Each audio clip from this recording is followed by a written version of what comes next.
A Tom and Jerry love. രചന സച്ചു കൃഷ്ണ. അവതരണം Shahul Malayil. Editing Faisal C M Noonjeri. Hello ശിവച്ച. ആ ദേവ് മോളെ. അനു എവിടെ മോളെ? അവിടെ ഇവിടെ ഉണ്ട് ശിവച്ച. മോളൊന്ന് കൊടുത്തേ അവൾക്ക്. ആ കൊടുക്കാം. ഡി ഇതാ നിനക്ക. അച്ഛാ. മോളെ അനുവോ? അച്ഛാ സോറി, അറിയാതെ ചെയ്തതാ. അതിന് ഞാനൊന്നും പറഞ്ഞില്ലല്ലോ. അത് പിന്നെ ഞാനെല്ലാം അറിഞ്ഞു. എല്ലാം അറിഞ്ഞല്ലേ? ആ അറിഞ്ഞു. എന്നാലും മോളെ എന്നെ നീ ലച്ചുവാക്കിയല്ലോ. അതച്ഛാ, അത് പിന്നെ ഫോണ് പൊട്ടിയപ്പോ. എന്നാലും എൻ്റെ മക്കളെ കൊണ്ട് ഇതിനൊക്കെ സാധിക്കൂ. മോൾക്ക് നിമിഷ നേരം കൊണ്ടല്ലേ കഥ വന്ന്. അതൊക്കെ ഞങ്ങളുടെ കഴിവാച്ചാ. അതെ അതെ. അച്ഛാ. എന്താ മോളെ ഒരു പതപ്പിക്കല്? അച്ഛാ അതെ, എനിക്കില്ലേ ഫോൺ വാങ്ങിച്ചു തരുമോ? ആ എനിക്ക് തോന്നി നീ ഇത് തന്നെയാണ് പറയാൻ പോണെന്ന്. നീ എൻ്റെ ലേഡി മോള്. പറ അച്ഛാ, വാങ്ങിച്ചു തരുമോ? ഇത് എത്രാമത്തെ ഫോണാണെന്ന് എനിക്ക് വല്ല ബോധമുണ്ടോ മോളെ? 3. ആണല്ലോ. അപ്പൊ പിന്നെ ഇനി ചോദിക്കണ്ട, വാങ്ങിച്ച് തരത്തില്ല. അങ്ങനെ പറയുന്നു അച്ഛാ, ഇത് ലാസ്റ്റ്. ഇനി ഇങ്ങനെയൊന്നും ഉണ്ടാവില്ല. ഞാൻ ഫോൺ പൊട്ടിക്കില്ല. എനിക്ക് തീരെ വിശ്വാസം പോരാ. ഇതെങ്ങാനും നിന്റെ പോരാളി അറിഞ്ഞാലുള്ള അവസ്ഥ നീ ആലോചിച്ചിട്ടുണ്ടോ? എനിക്ക് ഫോൺ വേണ്ട. അമ്മേനെ അറിയിക്കാതിരുന്നാൽ മതി. അമ്മ അറിഞ്ഞ പിന്നെ എന്നെ ചുമരി തൂക്കും. അപ്പൊ മോൾക്ക് അറിയാം അല്ലേ? പിന്നില്ലാതെ. ഒന്നില്ലേ, ഞാൻ ജനിച്ചപ്പോ തൊട്ട് കാണുന്നില്ലേ നിങ്ങളെ? ഓഹോ അങ്ങനെ. ഇനി മാതിരി പണിയൊന്നും ഒപ്പിച്ചു വെക്കാൻ നിൽക്കണ്ട. അച്ഛനെ കളിയാക്കിയതല്ലോ. അതല്ല, നിന്റെ കഥ വിശ്വസിക്കാൻ മാത്രം അവർ മന്ദബുദ്ധികളായോന്ന് ഞാനൊരു നിമിഷം ആലോചിച്ചു പോയി. എന്തായാലും ചീറ്റിപ്പോയില്ലേ. ഇത് ഞാനുണ്ടാക്കിയ കഥയൊന്നല്ല, അത് ദൈവം ഉണ്ടാക്കിയതാ. ആ നിന്റെ കൂടെയല്ലേ മോളെ നടക്കുന്നത്. അച്ഛാ ഞാൻ ഒന്നുകൂടെ പറയാം, ഇനി അവിടെ ഒന്നും ഒപ്പിച്ചു വെക്കരുത്. ആ പിള്ളേര് ജീവിച്ചു പോയിക്കോട്ടെ. എന്തായാലും സത്യം എന്താണെന്ന് ആര് പറഞ്ഞിട്ടുണ്ടാവും. അപ്പൊ അച്ഛാ, എന്റെ ഫോണിന്റെ കാര്യം? Not walking. നടക്കില്ല. ഇല്ല അല്ലേ? ഇല്ല. അപ്പൊ ശരി. ആ ഓക്കെ. നീ എന്തിനാടി പട്ടി എന്നെ പറ്റി പറഞ്ഞ്? ഞാൻ സത്യല്ലേ പറഞ്ഞ്, നീയല്ലേ ആ കഥ ഉണ്ടാക്കിയത്? അച്ഛൻ വഴക്ക് പറഞ്ഞോ? പിന്നെ കോക്കനട്ടാ, അത് എൻ്റെ അച്ഛനാണെന്ന് ഞാൻ ഓർക്കണമായിരുന്നു. അപ്പൊ ഫോൺ വായിച്ചു തരാന്ന് പറഞ്ഞ? ഇല്ല, അമ്മ ഇതൊന്നും അറിഞ്ഞിട്ടില്ല. ഇതെങ്ങാനും അറിഞ്ഞുള്ള അവസ്ഥ ഒന്ന് ആലോചിച്ച് നോക്ക്. ഞാൻ വിചാരിച്ചു അച്ഛൻ നിന്നെ വഴക്ക് പറഞ്ഞിട്ടുണ്ടാവുന്നു. എനിക്ക് വഴക്ക് കേൾക്കാതിൻ്റെ വിഷമമാണോ ഇടി നിനക്ക്? അങ്ങനെയല്ല. ഇനി ഞാൻ എന്ത് ചെയ്യും? കാലം വാങ്ങിച്ചു തരുമെന്ന് വിചാരിച്ചു, എല്ലാം കൊളായി. അച്ഛനും വാങ്ങിച്ചു തരില്ല. നീ വിഷമിക്കണടി. നിനക്കൊരു ജോലിക്കാവുമ്പോൾ സ്വന്തം കാശിന് മേടിക്ക്. അതാണ് അന്തസ്. മിക്കവാറും അതിന് വേണ്ടി വരും. നീ ഒരു പെട്ടെന്നാളെന്തോ പറയാൻ തുടങ്ങിയത് ഫോൺ ബെല്ലടിച്ചു. എടി കോൺഫറൻസ് കോളാ. ഞങ്ങളല്ലല്ലോ, നീയല്ലേ പറയണ്ട്. അനു. അത് ശരിയാണല്ലോ. ആമി. ഒരു കാര്യം ചെയ്യും, നമുക്ക് വീഡിയോ കോൾ വിളിക്കാം. അതാവുമ്പോൾ എനിക്ക് നിങ്ങളുടെ എക്സ്പ്രഷൻ കൂടെ കാണാൻ പറ്റും. ദേവു. അതൊക്കെ വേണോടി? വേണം. അപ്പം നിന്നോട് ഇവള് പറഞ്ഞിട്ടില്ലേ? ദേവു ചോദിച്ചു. ഇല്ല മോളെ, ഇവള് വന്നപ്പോൾ തൊട്ട് കിളി പോയിരിക്കുക. ചോദിച്ചിട്ടൊന്നും പറയുന്നില്ല. ഞാൻ വീഡിയോ കോൾ വിളിക്കാം, ദേവു വേഗം പറഞ്ഞു. അവള് വീഡിയോ കണക്റ്റാക്കി. ഹലോ, ഞാൻ കൈവീശി കാണിച്ചു. ഹായ്. ആമി പറയടി, അവിടെ എന്താ നടന്ന്? ദേവു ചോദിച്ചു. എന്താ ആക്രാന്തം? അല്ലടി, നിനക്ക് വല്ല അടിയും കിട്ടിയെന്നറിയാൻ. അപ്പം അതാണല്ലേ, എനിക്ക് അടിയൊന്നും കിട്ടിയില്ല. പിന്നെ പിന്നെ അവള് പറഞ്ഞു തുടങ്ങി. മണിക്കൂറുകൾക്ക് മുമ്പ് സ്റ്റാഫ് റൂമിൽ. സർ. വിനയകുനിയാനിതയായി നമ്മുടെ ആമി വിളിച്ചു. കേറി വാ. അവള് വിറച്ച് സാറിൻ്റെ അടുത്തേക്ക് പോയി. അവള് ചുറ്റും നോക്കി. ടീച്ചേഴ്സ് ഒന്നുമില്ല, ആകെ ഒരു മാഷ് മാത്രമാണ് അവിടെ ഉള്ളത്. ഈശ്വര, ഈ സാറ് ഇപ്പോഴൊന്നും പോയില്ലേ? ഇങ്ങേരെങ്ങാനും പോയ എന്നെ ഇയാൾ കൊല്ലും. ഞാനെന്തിനാ വിളിപ്പിച്ചതെന്നറിയോ? ഇല്ല സർ. തനിക്കറിയില്ലേ? സാറൊന്ന് കനപ്പിച്ച് ചോദിച്ചു. അത് പിന്നെ ഞാൻ ക്ലാസ്സിൽ അങ്ങനെ പറഞ്ഞപ്പോ. തനിക്ക് വല്ല ബോധമുണ്ടോ? എന്തൊക്കെയാണ് അമ്മയ്ക്ക് നീ വിളിച്ചു പോകുന്നത്? ഇതൊക്കെ വേറെ വല്ലവരും കേട്ട ആ നിമിഷം പടിപ്പുറത്തി പോകാൻ പറയും. അവൾ തലകുനിച്ച് നിന്നു. കാർത്തിക് സാറേ, ഞാൻ പോവാ. ആ ഫയൽസ് ഒന്ന് ഷെൽഫിലെടുത്ത് വെച്ചേക്കണേ. അവിടെ ആകെ കൂടി അവശേഷിച്ചിരുന്ന ആ മാഷു പറഞ്ഞു. ഓക്കെ സാറേ, ശരി, ബൈ. ഈശ്വര, ആകെ കൂടെ ഉണ്ടായിരുന്ന പ്രതീക്ഷയാണ് പോയത്. ഇനിയാൾ എന്നെ എന്ത് ചെയ്താലും ആരും കാണില്ലല്ലോ ദൈവമേ. സാറ് വീണ്ടും ആമിക്ക് നേരെ തിരിഞ്ഞു. തനിക്ക് ഞാൻ പറയുന്ന പോലെ മനസ്സിലാവുന്നുണ്ടോ? ആരോട് പറയാൻ? അവള് ഗഹനമായ ആലോചനയിലാണ്. ആമി നിന്നോടാ ചോയ്സ്. ഞാനിതൊക്കെ ആരോടാ പറയുന്നത്? അത് സർ. നോക്കാൻ ആമിക, നീ ഇങ്ങനെ വായി തോന്നിയൊന്ന് വിളിച്ചു പറയരുത്. ഈ കാര്യം ഞാൻ HOD അറിയിച്ചാൽ നിനക്ക് പോലെ സസ്പെൻഷൻ കിട്ടും. അത് വേണോ? യോ വേണ്ട.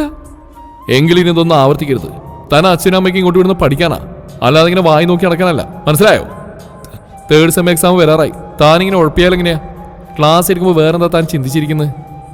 ശരി, ഇന്ന് എന്തിനെ പറ്റിയാണ് ഞാൻ ക്ലാസ് എടുത്ത്? അത് ശിവനെ പെട്ട്. ശരി, അത് വേണ്ട. ഏത് ചാപ്റ്റർ എടുത്ത്? എന്തൊന്നും പറയാത്ത? അറിയില്ലെങ്കിൽ അറിയില്ലെന്ന് പറയണം. അറിയില്ല. തനിക്ക് അറിയില്ല. അറിയണമെങ്കിൽ വല്ലതും ശ്രദ്ധിക്കണം. അല്ലാതെ ശ്രദ്ധിച്ചെന്ന് പറഞ്ഞാൽ പോരാ. ഇനി ശ്രദ്ധിച്ചോളാം സാർ. താനൊരു കാര്യം ചെയ്യും, ഇതിരുന്ന് എഴുത്. സാർ അവൾക്ക് മുമ്പിലേക്ക് ഒരു ബുക്ക് വെച്ചുകൊണ്ട് പറഞ്ഞു. ഇത്? അവൾ സംശയത്തോടെ സാറിനെ നോക്കി. ഇനി താൻ എൻ്റെ ക്ലാസ്സിൽ ശ്രദ്ധിക്കാൻ വേണ്ടിയുള്ളൊരു പണിഷ്മെന്റാ. വേഗം എഴുതി തുടങ്ങിക്കോ. അവൾ ബുക്ക് വാങ്ങിച്ച് തുറന്നു നോക്കി. ഞാനിനി വായി നോക്കില്ല, ക്ലാസ്സിൽ ശ്രദ്ധിച്ചോളാം. 100 തവണ എഴുതിയാൽ മതി. 100 തവണയോ? എന്ത് കേട്ടില്ലേ? 200 ആയിരുന്നു, പിന്നെ കുറച്ചതാ. ഇതൊക്കെ വേണോ സാർ? ഇനി മുതൽ നല്ല കുട്ടിയായിട്ട് ഞാൻ ക്ലാസ്സിൽ ശ്രദ്ധിച്ചിരുന്നോളാം. വേണ്ട, എനിക്ക് തന്നെ വിശ്വാസം പോരാ. അതുകൊണ്ട് വേഗം എഴുതിക്കോ. ഇനി ഒഴിവ് കഴിവ് പറഞ്ഞാ ഞാനത് 200 തവണയാക്കും. മറക്കണ്ട. വേണോ? വേണ്ട. അപ്പൊ എഴുതിക്കോ. ഞാൻ വീട്ടിൽ പോയി എഴുതിയിട്ട് നാളെ കൊണ്ടുവന്നാ പോരെ സാർ? വേണ്ട, ഇപ്പൊ ഇവിടെ വെച്ച് എഴുതണം. ഇനി പറഞ്ഞിട്ട് കാര്യമില്ലെന്നറിഞ്ഞതും അവൾ സാറിനെ നല്ലപോലെ സ്മരിച്ചിട്ട് എഴുതി തുടങ്ങി. സാറ് കുറച്ചു നേരം നോക്കിയിരുന്നു. പിന്നെ അപ്പുറത്തെ ടേബിളിൽ എന്തോ എടുക്കാൻ പോയി. അവൾ സാറിനെ തല ഉയർത്തി നോക്കി. എന്താ, എഴുതി കഴിഞ്ഞോ? ഇല്ല. പിന്നെ എന്ത് നോക്കിയിരിക്കുക? വേഗം എഴുതിയാ വേഗം പോവാ. തുഷ്ടൻ. എന്താ, എന്തെങ്കിലും പറഞ്ഞോ? ഏയ് ഒന്നുമില്ല സാർ.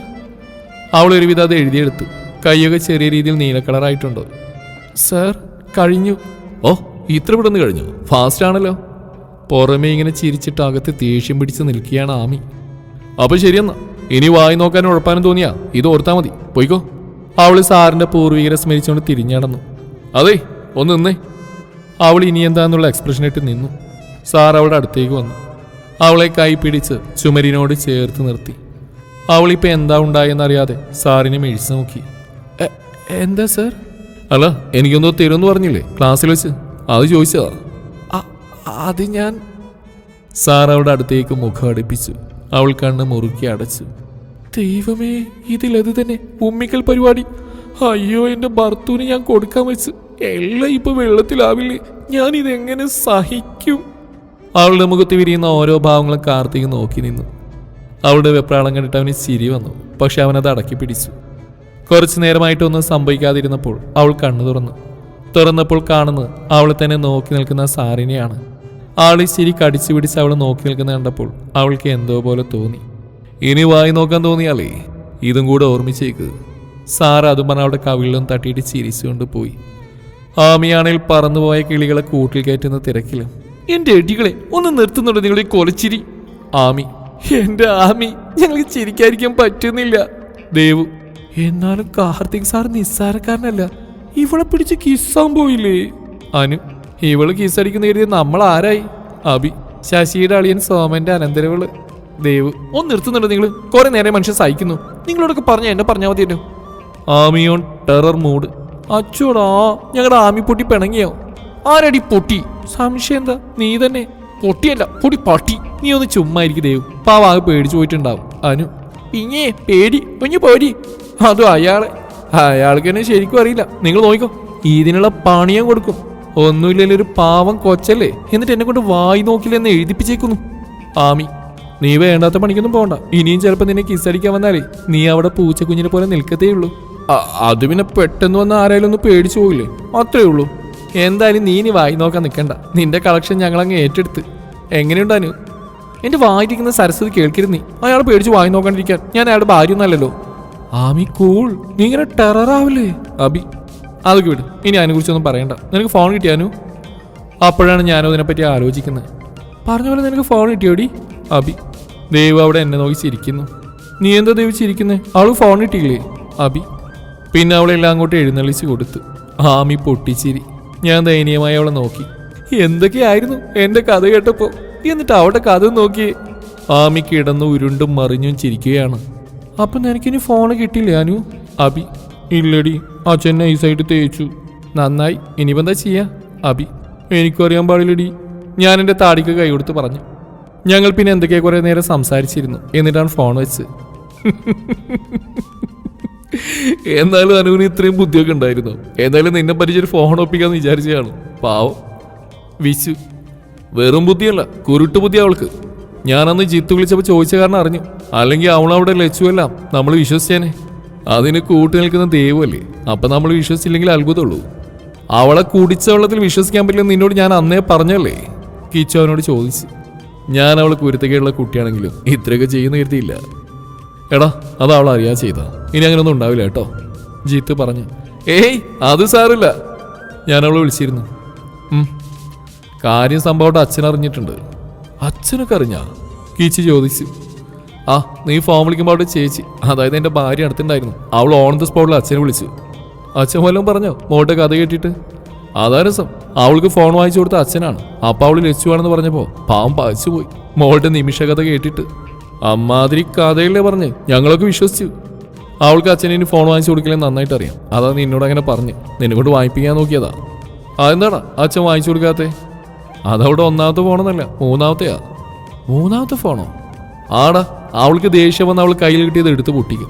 അങ്ങനെ അവൾ 2 ഫോൺ പൊട്ടിച്ചു. മൂന്നാമത്തെ കൊടുത്തപ്പോൾ അച്ഛൻ പറഞ്ഞാ ഇനി വാങ്ങിച്ചിരില്ലെന്ന്. ഇപ്പം അതും പൊട്ടി. അതുകൊണ്ടാടാ അവൾ അങ്ങനെയൊക്കെ പറഞ്ഞു. നീ ഒന്നും മനസ്സിൽ വെക്കരുത്. അവൾക്ക് കുറച്ച് കുട്ടികളെയും കുരുത്തക്കേടൊക്കെ ഉണ്ടെന്നേ ഉള്ളൂ. ആളൊരു പാവാ. ഇല്ലടാ, ഞാനത് അപ്പം തന്നെ വിട്ടു. ദേവുനെ അനുവിനെയും പറ്റി ആരും മോശമായി കാണുന്നത് എനിക്ക് സൈക്കിളടാ. അതാ അറിയാടാ, നീ വിഷമിക്കണ്ട, ഞാനതൊക്കെ വിട്ടു. ഓക്കേടാ, അപ്പോൾ ശരി, ഞാൻ വെക്കുക.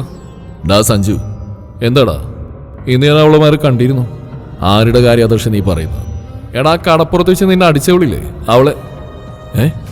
എവിടെ വെച്ചാൽ നീ അവരെ കണ്ട്? നമ്മുടെ കോളേജിൽ വെച്ച് തന്നെയാ. അവരുടെ കൂടെ വേറെ 2 പെൺകുട്ടികൾ കൂടെ ഉണ്ടായിരുന്നു. നമ്മുടെ കോളേജിൽ അവർ പഠിക്കുന്നത്, ആദർശ് പറഞ്ഞു. അങ്ങനെ അവർ എൻ്റെ മുമ്പിൽ തന്നെ വന്ന് പെട്ടുവല്ലേ? സഞ്ജയ് ഒരു ക്രൂരച്ചിരിയോടെ പറഞ്ഞു. നിന്റെ പ്ലാൻ എന്താ? ഇതുവരെ എൻ്റെ നേരെ കൈ ഉയർത്താൻ മാത്രം ആരും ധൈര്യം കാണിച്ചിട്ടില്ല. പക്ഷെ അവള്, ഒരു പീറ പെണ്ണ് എൻ്റെ നേരെ കൈ ഉയർത്തി, അതും എല്ലാവരുടെയും മുമ്പിൽ വെച്ച്. അവൻ കയ്യിലിരുന്ന ബിയർ കുപ്പി നിലത്തെറിഞ്ഞ് പൊട്ടിച്ച്.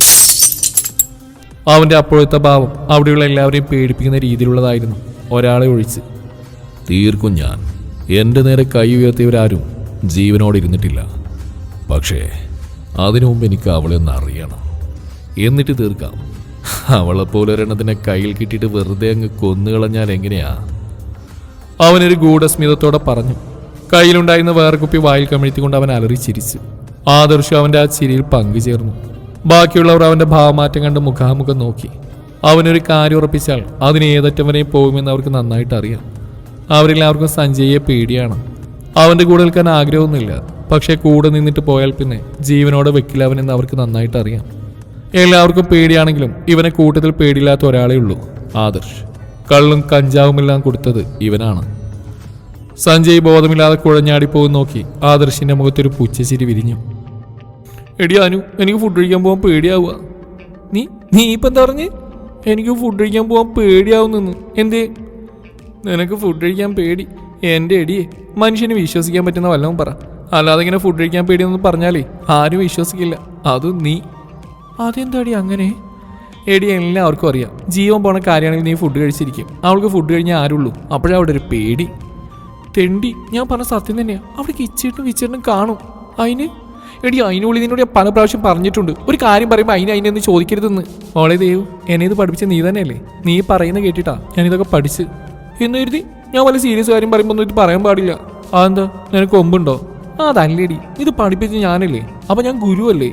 എന്നോട് തന്നെ ഇതൊന്നും പറയാൻ പാടില്ലെന്നാ ശാസ്ത്രം. നീ കേട്ടിട്ടില്ലേ? ഗുരേ ഗുരായ ഗുരസ്യ നമഃ. അസ്പ്രസ്ഥാന ഹൃദസ്തന്തയും പ്രവൃത്തിന്മുഖരെ നുണയന്തിയും എന്നൊരു ശ്ലോകമുണ്ട്. എന്തോന്ന്? പ്രവൃത്തിക്ക് നിരക്കാത്ത നുണ പറയാൻ പാടില്ല എന്ന് സാരം. ശാപം. നീ വാടി, എനിക്ക് വശിക്കുന്നുണ്ട്. നിന്നോടല്ലേ ഞാൻ പറഞ്ഞ പേടിയാണെന്ന്. എന്തിന്? എടി, നീ ഞാൻ കൂടെ നടത്തിയ നാടകമാണിതെന്ന് അവരറിഞ്ഞില്ലേ? അപ്പൊ അവരിനി രഘുവച്ചനോടും ദേവമ്മയോടും പറഞ്ഞിട്ടുണ്ടെങ്കിലോ? അത് ശരിയാ, അവരിനി പറഞ്ഞിട്ടുണ്ടാവോ? എന്തായാലും പോയി നോക്കാം, ഫുഡ് അടിക്കാതിരിക്കണ്ട. നീയല്ലേ പറഞ്ഞ് നിനക്ക് പേടിയാണെന്ന്? അത് പിന്നെ ടെൻഷൻ വന്നാൽ എനിക്ക് ഫുഡ് അടിക്കണം. അതുപോലെ തന്നെ പേടി വന്നാലും സങ്കടവും ദേഷ്യവും സന്തോഷവും ഒക്കെ വന്നാലും എനിക്ക് ഫുഡ് വേണം. ചുരുക്കി പറഞ്ഞാൽ ഫുൾ ടൈം അല്ലേ. യാ ഒന്ന് വന്നേ നീ. ഞങ്ങൾ താഴേക്ക് ചെന്നപ്പോൾ അവിടെ എല്ലാവരും ഹാജരുണ്ട്. വാ മക്കളെ, നിങ്ങളൊക്കെ കാത്തിരിക്കുകയായിരുന്നു. ഈശ്വര, എല്ലാം അറിഞ്ഞു എന്നാ തോന്നുന്നു. അതിനെപ്പറ്റി ചോദിക്കാൻ ദേവ് വിളിക്കുന്നു. ഞാൻ ദേവിൻ്റെ ചെവിയിൽ പറഞ്ഞു. ശരിയാ. നിങ്ങളെന്താ അവിടെ തന്നെ നിൽക്കുന്നത്? വായു. വിച്ചു. ഞങ്ങൾ പതുക്കെ പോയി കസേരയിലിരുന്നു. എല്ലാവരും കഴിച്ചു തുടങ്ങി. ആരും ഒന്നും അറിഞ്ഞിട്ടില്ലെന്ന് തോന്നുന്നു. സമാധാനം. കഴിച്ചു കഴിഞ്ഞ് പകുതി എത്തിയപ്പോൾ കാലൻ്റെ ഫോൺ റിങ് ചെയ്തു. ആ ഹലോ പറയടാ. ആണോ? അപ്പോൾ നാളെ വൈകിട്ട് ഞാൻ വരാം. ആ ഓക്കേടാ. ആരാ മോനെ വിളിച്ച്? ദേവിയമ്മ ചോദിച്ചു. അത് ജമ്മുവാ. ജമ്മുവോ? ഇയാൾക്ക് ജമ്മു കാശ്മീരൊക്കെ ആയിട്ട് ബന്ധമുണ്ടോ? ഇയാളിനി വല്ല തീവ്രവാദിയാണോ? അങ്ങനെയാണെങ്കിൽ ഞാൻ ഒരു തീവ്രവാദിയോടല്ലേ കള്ളം പറഞ്ഞു? അപ്പൊ എന്നെ വെടിവെച്ച് കൊല്ലില്ലേ? അയ്യോ, അപ്പൊ ഞങ്ങളുടെ സ്വപ്നങ്ങൾ. എന്തിനാ മോനെ ജമ്മു വിളിച്ചത്? അവൻ നാളെ വരുന്നുണ്ട്, എയർപോർട്ടിൽ വിളിക്കാൻ ചെല്ലണം. കിച്ചു. അപ്പൊ ഇത് ലതു തന്നെ എന്നെ കൊല്ലാൻ തീവ്രവാദിയെ കൊണ്ടുവരാൻ പോകുന്നു. അവനോട് ഇവിടെ വന്നിട്ട് പോയാൽ മതി എന്ന് പറയണം. അനുമോളെ കൂടെ പരിചയപ്പെടുത്താം, അല്ലേ മോളെ? അയ്യോ വേണ്ട, എന്നെ കൊല്ലാനല്ലേ, എനിക്ക് ഇനിയും ജീവിക്കണം. എന്താ മോളെ ഒന്നും പറയാത്ത? ദേവിയമ്മ. ഞാനെങ്ങനെയോ പറഞ്ഞൊപ്പിച്ചു. ഞാൻ വേഗം ഫുഡ് കഴിച്ച് എണീറ്റ് റൂമിൽ പോയി. ഈശ്വര, കാലിനോട് സോറി പറഞ്ഞാലോ? ചിലപ്പോൾ എന്നെ കൊല്ലാതെ വിടും. പറയാം, എന്തായാലും പറയാം, അല്ലെങ്കിൽ എന്നെ കൊല്ലും. ഡി നീ എന്താ വേഗം പോന്ന്? എടി അനു, അവർ ശരിക്കും നാളെ വരുമോ? ആ വരും. അതിനെന്താ? ഇങ്ങോട്ട് വരുമോ? ആടി വരും. വന്ന കാര്യം കഴിഞ്ഞാൽ അവർ പൊക്കോളും. വന്ന കാര്യം എന്ന് പറയുമ്പോൾ എന്നെ കൊല്ലാനല്ലേ? ശരിക്കും? ആടി, നിനക്കിത് എന്താ പറ്റി? നീ വന്ന് കിടക്ക്, അല്ലെ ഇവിടെ ഇരിക്ക്. ദൈവം അതും പറഞ്ഞ് ബെഡിൽ പോയിരുന്നു. അവർ ഇവിടെ ഒന്നും ചെയ്യില്ലെന്ന് തോന്നുന്നു, കാരണം ഇവർക്കൊക്കെ അവൾ മുന്നേ അറിയുന്നല്ലേ. പക്ഷേ എൻ്റെ കാര്യം എന്തായാലും കാലിനോട് ഇനി മുതൽ ആ പേര് വേണ്ട, കിച്ചുവേട്ടൻ, അത് മതി. കിച്ചുവേട്ടനോടൊന്ന് പറഞ്ഞു നോക്കാം. ഞാൻ പതിയെ കാലൻ്റെ കിച്ചുവേട്ടൻ്റെ മുറിയിൽ പോയി നോക്കി. അവിടെ ആരുമില്ല. ഇനി വിച്ചുവേട്ടൻ്റെ മുറിയിലെങ്ങാനും കാണും. ചിലപ്പോൾ രണ്ടും കൂടെ എന്നെ ഇങ്ങനെ കൊല്ലാന്ന് പ്ലാനിലാണെങ്കിലോ? തടയണോ? തടയണം. നിന്റെ ജീവൻ പോണ കാര്യാ. ഞാൻ വിച്ചുവേട്ടൻ്റെ മുറിയിലേക്ക് പോയി. ഞാൻ അവിടെ ചെന്നപ്പോൾ വിച്ചുവേട്ടൻ വേറെ ആരോടോ ഫോണിൽ സംസാരിക്കുകയായിരുന്നു. എൻ്റെ അനക്കം കേട്ട് ചേട്ടൻ തിരിഞ്ഞു നോക്കി. Okay, I will call you back. എന്തായാലും മോളെ ഈ വഴി. അത് പിന്നെ കിച്ചുവേട്ടനെവിടെ? എന്ത് കിച്ചുവേട്ടനോ? നീ അവനെ കാലെന്നല്ലേ വിളിക്കാറ്? അത് പിന്നെ ഞാൻ എന്താ കാര്യം? വിച്ചുവേട്ടാ, ശരിക്കും നാളെ അവർ വരുമോ? ആര്? ഫോൺ വിളിച്ച് ആരോ വരുന്ന കാര്യം പറഞ്ഞില്ലേ? ഏത്, ജമ്മുവോ? അതെ. അവൻ നാളെ വരും. കിച്ചു നാളെ വിളിക്കാൻ പോകുന്നുണ്ട്. എന്തു പറ്റി? അത് പിന്നെ ചേട്ടാ, ഞാൻ അറിയാതെ ചെയ്തു പോയതാ. ഞാൻ മനഃപൂർവ്വമല്ല, ഫോൺ കിട്ടില്ലെന്ന് അറിയാവുന്നതുകൊണ്ട് കള്ളം പറഞ്ഞതാ. ഏയ്, നീ എന്തിനാ അതിന് കണ്ണു നിറക്കുന്നത്? അതൊക്കെ ഞങ്ങൾ അപ്പം തന്നെ വിട്ടു. വിച്ചുവേട്ടൻ എൻ്റെ അടുത്ത് വന്നിട്ട് പറഞ്ഞു. ശരിക്കും വിട്ടോ? ആടാ മോളെ, നിന്റെ കുട്ടികളെയായിട്ടാ ഞങ്ങളതിനെ എടുത്തിട്ടുള്ളത്. നീ എനിക്ക് ദൈവനെ പോലെയാ, എന്ന് വെച്ചാൽ എൻ്റെ സ്വന്തം പെങ്ങള്. നീ ഇങ്ങനെ കണ്ണുറച്ചെങ്ങനെയാ? ചേട്ടൻ എന്നെ ചേർത്തെത്തിക്കൊണ്ട് പറഞ്ഞു. എന്നിട്ടാണോ എന്നെ കൊല്ലാൻ ജമ്മു കാശ്മീരിൽ തീവ്രവാദിയെ കൊണ്ടുവരുന്നത്? തീവ്രവാദിയോ? ആ കാലൻ അല്ല, കിച്ചുവേട്ടൻ നാളെ വിളിക്കാൻ പോകുന്നു. ജമ്മു കാശ്മീരിൽ നിന്ന് വന്ന തീവ്രവാദിയല്ലേ? എനിക്കറിയാം, എന്നെ കൊല്ലാനല്ലേ. നീ ഉദ്ദേശിക്കുന്ന നാളെ ഇവിടെ ഇരുന്ന ജമ്മുവിനെയാണോ? അതെ, ഞാനറിയാതെ ചെയ്തല്ലേ. എന്തിനാ അവരെ കൊണ്ടുവരുന്നത്? ചേട്ടൻ വയറും പൊത്തി പിടിച്ചിരിക്കുന്നു. എന്തിനാ ചേട്ടൻ ചിരിക്കുന്നത്? ഞാനിനി അങ്ങനെ ഒന്നും ചെയ്യില്ല, സത്യം. നാളെ വരുന്ന എന്നെ കൊല്ലാൻ ജമ്മു കാശ്മീരിൽ നിന്ന് വരുന്ന തീവ്രവാദിയൊന്നല്ല, ഞങ്ങളുടെ ഫ്രണ്ടാ ജംഷാദ്. അപ്പം അയാൾ തീവ്രവാദിയല്ലേ? അല്ല മോളെ, അവൻ ഞങ്ങളുടെ ഫ്രണ്ടാ. ഇതിനാണ് നീ ഇത്രയും പേടിച്ച്? അത് പിന്നെ പെട്ടെന്ന് കേട്ടപ്പോ ഞാൻ വിചാരിച്ചു. ഏതായാലും എന്നോട് പറഞ്ഞ നന്നായി. കിച്ചുവിനോട് പറഞ്ഞത് നീ കാണായിരുന്നു. പിന്നെ ആ കാലൻ എന്നെ എന്തോ ചെയ്യാനാ? ഇപ്പൊ വീണ്ടും അവൻ കാലനായോ? എന്തായാലും അവന് കാലം തന്നെയാ ചേർച്ച. നീ അങ്ങനെ തന്നെ വിളിച്ചോടി. ഡി അനു, നീ ഇവിടേക്കായിരുന്നോ? ഞാൻ എവിടെയെല്ലാം തപ്പി നിന്നെ. വന്നുള്ള അടുത്ത ആള്. ഇവൾക്ക് പിന്നെ നിന്നെ പോലത്തെ സംശയമൊന്നും ഉണ്ടാവില്ല. ഇവൾക്ക് അവരെല്ലാം അറിയാം. ആരുടെ കാര്യം ചേട്ടാ പറയുന്നേ? ജമ്മുവിന്റെ കാര്യേ. ഇക്കാക്കെന്ത് പറ്റി? അവനൊന്നും പറ്റിയില്ല, ഇവളവനൊരു തീവ്രവാദിയാക്കി. തീവ്രവാദിയോ? എല്ലാം കേട്ട് കഴിഞ്ഞ ശേഷം അവളൊന്ന് ചിരിച്ചു. നിങ്ങൾ റൂം പോയിക്കോ, എനിക്കൊന്ന് 2 കോൾ വിളിക്കാനുണ്ട്. അപ്പം ശരിയേട്ടാ, ഞാൻ ഇവളൊന്ന് സെറ്റ് ആക്കട്ടെ. ഞാൻ ദേവനെ പൂച്ചക്കുഞ്ഞിനെടുക്കും പോലെ കാണിച്ചിട്ട് പറഞ്ഞു. ശരി. ഞാൻ തിരിഞ്ഞടന്നു. വിച്ചേട്ടാ. എന്താ മോളെ? അത് പിന്നെ ഇവിടെ നടന്നൊന്നും ആരും അറിയണ്ട. അത് ഞാൻ നോക്കിക്കോളാം, മോള് ചെല്ല്. ഈശ്വര. ഞാൻ നെഞ്ചത്ത് കൈവച്ച്. തുടരും ഈ കഥയുടെ ബാക്കി ഭാഗം നാളെ ഇതേ സമയം.